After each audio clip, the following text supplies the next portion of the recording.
Alors, bonjour, dans cette vidéo, on va corriger l'exercice 7 et l'exercice 8 de la série sur les complexes. Alors, à l'exercice 7, on me dit soit d'équation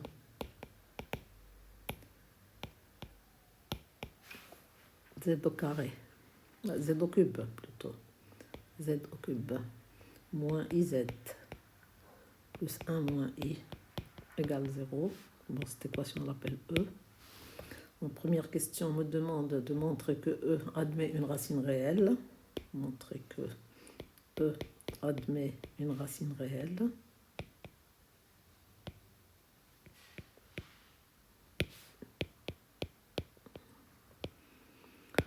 Et en petit b, en deuxième question, déterminer les solutions de E. Les solutions de E. Alors, pour répondre à la première question, alors je dis que si x est une solution réelle de E, donc on a deux façons de procéder. Hein. Bon, c'est une équation du troisième degré, donc j'ai le choix. On me dit de montrer qu'elle admet une racine réelle. Donc, soit j'essaye, parce que de toute façon, pour les équations de troisième degré, on essaie toujours de trouver une solution évidente. Alors, donc, quand on est dans R, les solutions évidentes sont 0, 1, moins 1. Au pire des cas, c'est 2 moins 2. Bon, on peut essayer et on va tomber sur la solution qu'on nous demande de trouver. On peut essayer, donc 0, ça ne marche pas puisqu'on a un coefficient, une constante, 1 moins i, qui ne sera jamais égal à 0. Si je fais z égale 1, ça ne marche pas non plus. Mais si je fais z égale moins 1, je trouve 0. Donc je peux répondre de la manière suivante. Je peux dire moins 1 au cube, moins i fois moins 1 plus 1 moins i est égal à 0. Donc moins 1 est une racine réelle de E. Je peux répondre comme ça. Sinon, si je veux faire un peu plus avant, je vais dire soit x une solution réelle de, et je vais voir ce que ça va donner. Soit x une solution réelle. Donc je suppose qu'elle existe et je vais voir. Soit x une solution réelle de E. Alors, qu'est-ce qui se passe? Alors, x vérifie l'équation. Donc x au cube moins ix plus 1 moins i égale 0. C'est-à-dire x au cube plus 1, j'isole des parties réelles et des parties imaginaires, x plus 1 égale 0. Donc j'ai ici x au cube, j'ai ici un nombre complexe qui est égal à 0, et donc sa partie réelle est nulle, et sa partie imaginaire est nulle. Donc, ce qui donne x au cube plus 1 égale 0 et x plus 1 égale 0. La seule solution, c'est x égale moins 1. Parce que x au cube plus 1 se factorise en x plus 1. Je peux l'écrire. Ça fait x plus 1 facteur de x carré moins x plus 1 égale 0. Et là, j'ai x égale moins 1. Et là, j'ai un delta qui est négatif, donc il n'y a pas de solution réelle. Donc, ça équivaut tout simplement à x égale moins 1. Et donc, moins 1 est une racine réelle de E. Donc, moins 1 est une racine réelle. Est une racine réelle de E. D'accord? Voilà. Alors, pour le petit b, on me demande donc de finir la résolution de l'équation E, n'est-ce pas? Donc, je vais dire que moins 1 est une racine réelle de E, donc le polynôme, c'est x3, z3 moins iz plus 1 moins i, est divisible par z plus 1, n'est-ce pas? Et je pose la division. Donc, je vais écrire moins 1 et racine réelle. Les racines de E, qu'elles soient réelles ou pas, je m'en fous maintenant. Donc, z3 moins iz plus 1 moins i est divisible par z plus 1. Alors, on pose la division. Z3, j'ai pas de carré, moins IZ, plus 1 moins I. Je divise par Z plus 1. Alors, Z au cube par Z, ça fait Z au carré, moins Z cube ici. Donc, ici, j'ai moins Z au carré. J'abaisse le IZ plus 1 moins I. Moins Z carré divisé par Z, ça fait moins Z. Je retranche. J'ai plus Z. Donc, plus Z facteur de 1 moins I. Donc, parce que j'ai plus Z et moins IZ. Donc, j'ai Z facteur de 1 moins I plus 1 moins I. Et après, donc, Z1 moins I divisé par Z, ça nous fait plus 1 moins I. Et là, j'obtiens 0. Donc, mon équation Z3 moins IZ plus 1 moins I égale 0 équivaut à Z plus 1 facteur de Z au carré moins Z plus 1 moins I égale 0. Et donc, je n'ai plus qu'à, donc ce qui équivaut à Z égale moins 1 qu'on avait trouvé tout à l'heure, ou Z au carré moins Z plus 1 moins I égale 0. Alors, pour cette équation du second degré, je vais calculer, disons, delta. Le discriminant, delta, égale B2 moins 4AC. Donc, B2, c'est 1 moins 4 facteur de 1 moins I. Que je vais écrire 1 moins, moins 4 plus 4i, donc que je vais voir comme un carré, comme je vous ai montré l'autre fois. Donc 1 c'est le carré de 1 et moins 4 c'est le carré de 2i, donc ça fait 1 plus 2i au carré. Donc j'ai trouvé une racine carrée de grand delta. Et donc les solutions sont les solutions de E. Je vais les écrire directement. Sont, alors, j'appelle Z0, c'est moins 1, qu'on a déjà trouvé. Z1, c'est moins B de ça, de l'équation du second degré, plus racine de delta sur 2A, c'est-à-dire 1 plus I. Et Z2, qui est moins B, moins racine de delta sur 2A, qui est égal à moins I. Voilà, donc j'ai trouvé toutes mes solutions de l'équation E. Alors, à l'exercice 8, on me demande de résoudre dans C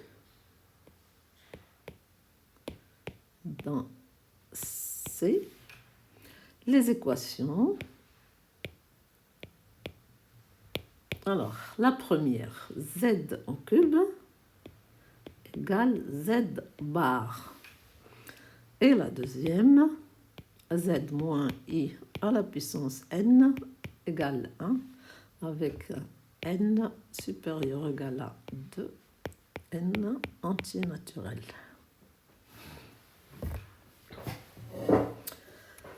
Alors, pour la première équation, je vais l'appeler petit a et l'autre, je vais l'appeler petit b. Alors, pour la première équation, j'ai l'habitude de poser la question aux étudiants, quand on faisait en présentiel, quel est le degré de cette équation? Alors, la majorité m'ont répondu que l'équation est de degré 3 parce qu'ils voient un Z3. L'équation n'est pas de degré 3 puisque je n'ai pas comme inconnu que Z. J'ai le Z et le Z bar, donc on ne peut pas confondre avec une équation de degré 3. Une équation de degré 3, elle s'écrirait AZ au cube plus BZ carré plus CZ plus D égale 0. Là, j'ai Z3 moins Z bar égale 0, ça ne marche pas. Ce n'est pas une équation du troisième degré. Et on va le voir d'ailleurs sur les solutions. Si c'était une équation du troisième degré, on aurait dans ces 3 solutions. Et on va voir qu'on en aura plus. Alors, moi, ce que je fais dans ce genre de situation, chaque fois que j'ai un exposant un peu plus grand que 2, plus grand que 2, je pose z égale REI θ.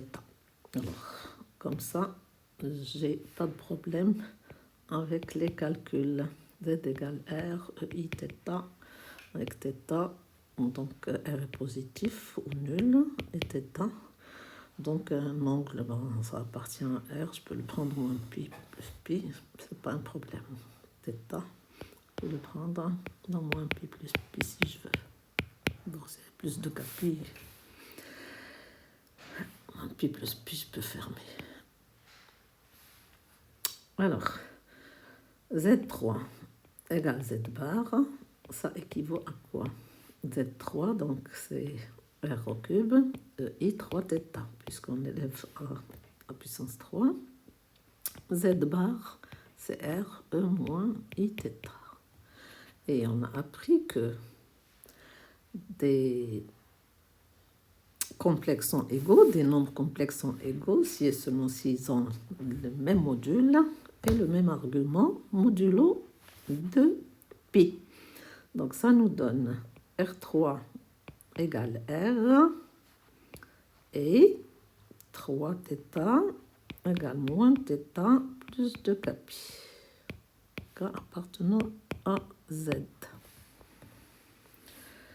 Alors, R3 égale R. Alors, surtout, n'allez pas simplifier par R et mettre R carré égale à 1. Ça, c'est l'erreur que je rencontre souvent aussi. Donc, je mets R en facteur. Donc, c'est facteur de R carré moins 1. Donc, ça va faire facteur de R moins 1, R plus 1 égale 0. Et θ, donc je ramène le θ, ça nous fait 4θ égale 2k pi. Donc θ égale k pi sur 2.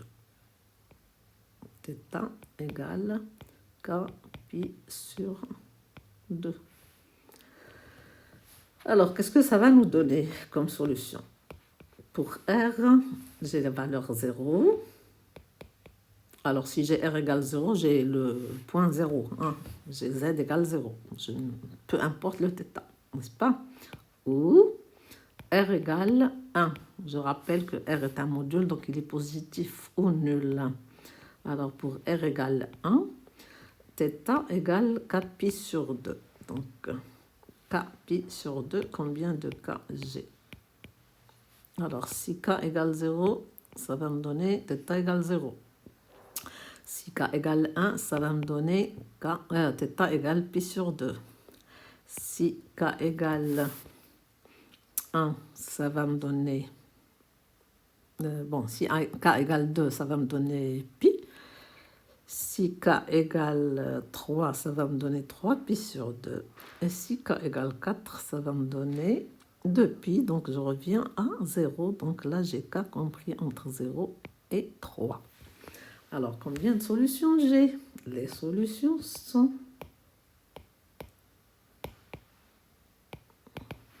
Alors, Z égale 0, pour le R égale 0. Maintenant, pour R égale 1, Z, indice 0, c'est R, c'est 1, donc c'est exponentielle I0, c'est-à-dire 1. Z, 1, c'est-à-dire pour K égale 1, c'est E, I, pi sur 2, c'est-à-dire I. Z2, donc K égale 2, ça nous fait exponentielle I pi, c'est-à-dire moins 1. Et Z3 pour K égale 3, 3 pi sur 2, I 3 pi sur 2, ça nous donne moins I. Donc j'ai 5 solutions. Voilà pour cette équation qu'on pensait être de degré 3. Donc j'ai 5 solutions. 0, 1, I, moins 1 et moins I. Alors pour l'équation Z moins I à la puissance n égale 1, je vais faire un petit rappel. Si je prends un complexe A, un entier n non nul, et je résous l'équation Zn égale 1. Alors, quand j'écris Zn égale 1,